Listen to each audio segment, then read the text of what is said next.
Ahojte všetci, ja vás vítam pri 8. časti tohto korčuliarskeho kurzu a dnes sa budeme učiť dva nové prvky a obidva sú celkom náročné, tak by sme mali ísť hneď na to.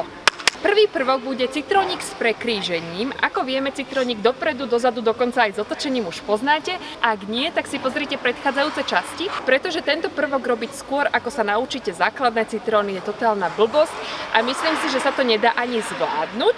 No ale poďme si teraz vlastne ukázať, čo to vlastne ten citrónik s prekrížením je.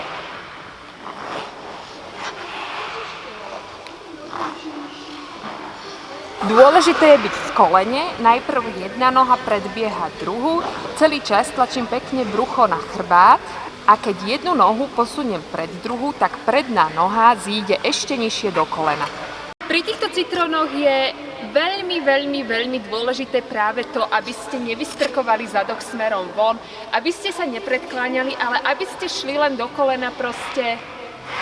Je dôležité nedvíhať nohu z ľadovej plochy, ale celý proces sa deje vlastne s nožami na ľade.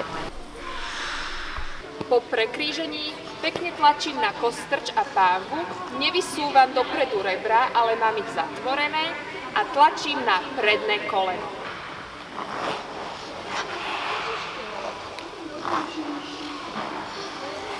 Skúšajte, trénujte, nie je to naozaj jednoduchý prvok, ale dá sa naučiť a po čase to určite zvládnete.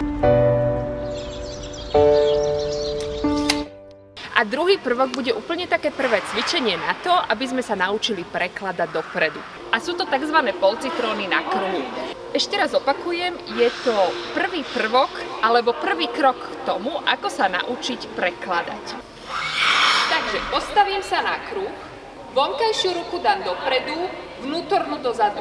Prvá vec, na ktorú si dávam pozor, je tá, že nevtáčam rameno dnu, ale pekne ho zasadím do kĺbu. Ďalšia vec je, že sa hráme, ako by sme objímali krúžok. Dlane smerujú dolu, ale vlastne pohyb vychádza ako keby z takého objatia krúžku. Ďalšia dôležitá vec je tá, že vnútornú nohu dávam do kolena, avšak dávam si pozor na to, aby sme nevystrkali bok, a aby sme mali koleno nad špičkou.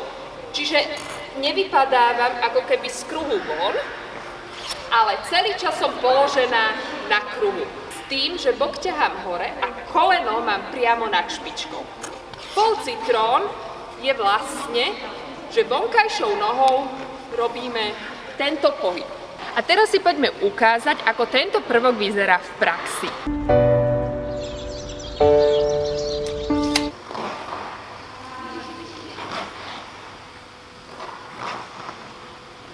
Podstatné je tiež to, že náš pohľad nesmeruje do ľadovej plochy, ale bradu držíme pekne hore. Dúfam, že tento prvok zvládnete. Ak máte nejaké otázky k nemu alebo k čomukoľvek inému, čo sa týka ľadovej plochy, píšte ich dolu do komentárov. A my sa uvidíme zasa pri ďalšom dieli. Ak sa vám táto séria videí páči, tak určite dajte like, mega ma to poteší.